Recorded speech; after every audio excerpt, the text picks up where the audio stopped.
What's up, ROCKPOINT Church? My name is John. I'm one of the high school youth interns here, and I have the absolute honor of bringing you today's devotional. Let's hop right on into it. We're going to be reading in Mark chapter 2, verse 22. This is a verse that some of you are familiar with, some of you may not be. And if you're anything like me, when you first read this, you were just like, what? I don't understand. That's exactly how I was. Especially when I was younger and I first read this and a lot of other verses that I didn't understand, and I would just read it like, it's something you'd read in the Bible, and just kept reading on. But I normally don't title devotionals.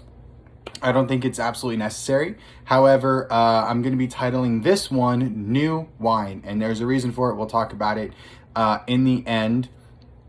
So with all that being said, let's hop on into it. Mark 2:22. And no one pours new wine into old wineskins. Otherwise, the wine will burst the skins, and both the wine and the wineskins will be ruined.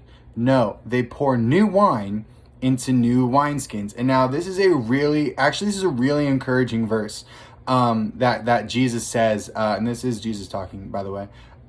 It's super encouraging. You and I, in this illustration, are the wineskins. And Jesus is saying two things here, ultimately.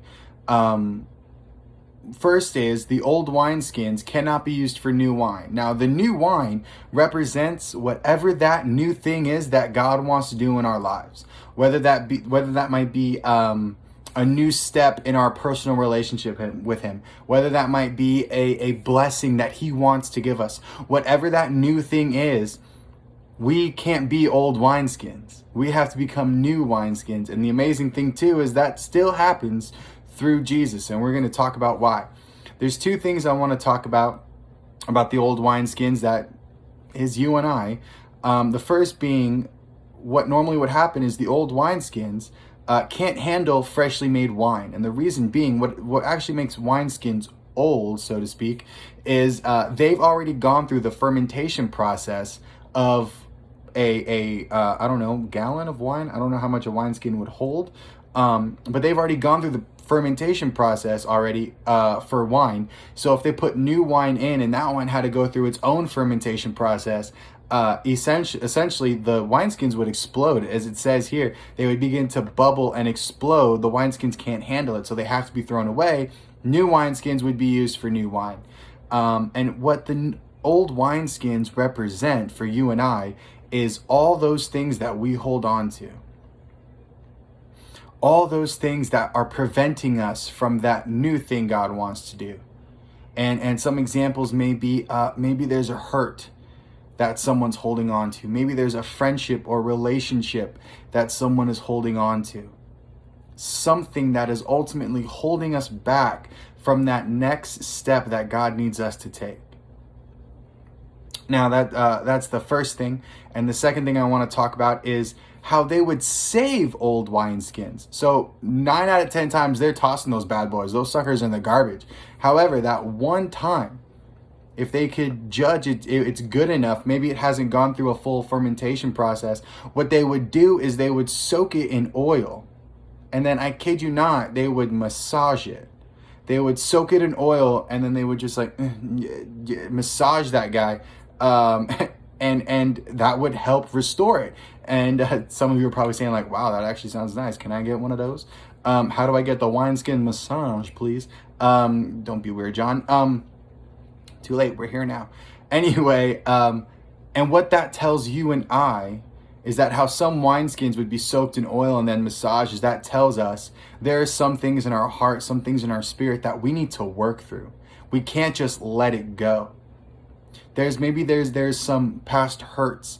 Maybe there's someone you have to forgive, or maybe there's something you have to forgive yourself for. Whatever that may be, there's something we have to work through. And then the next thing to come is that new wine. That new thing God wants to do, that new blessing He wants to give you. Maybe that next step in your personal relationship with God. And now here's where it all comes together. I don't know what that looks like for you. I wish, with all my heart, I truly wish I could give you the answers. I wish I could say, hey, Phil. That was a random name I just said, unless your name is Phil, in which case, hi, how you doing? You look good today.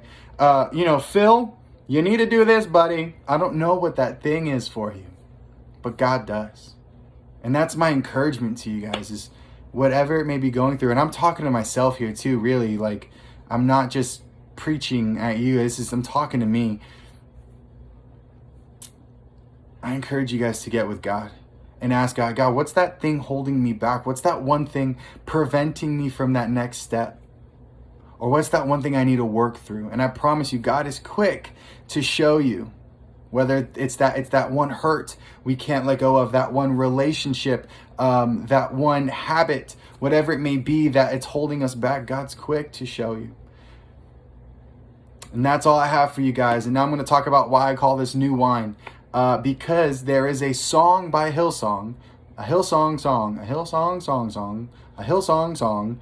Wow. There is a song by Hillsong called New Wine. And knowing this information, I encourage you guys to go listen to it and let it encourage you as you take these next steps towards pursuing your relationship with God. Also, shameless plug, our young adults ministry actually did a rendition of it. Two of my dear friends sang it, and it is just beautiful. I encourage you to go give it a listen over on Instagram. I think it might be on YouTube. I'm not sure. I know it's definitely on Instagram. So that's all I have for you guys. I pray honestly that God just begins to pour out new wine into all of us. That's all I have for you guys. Love you. See you later.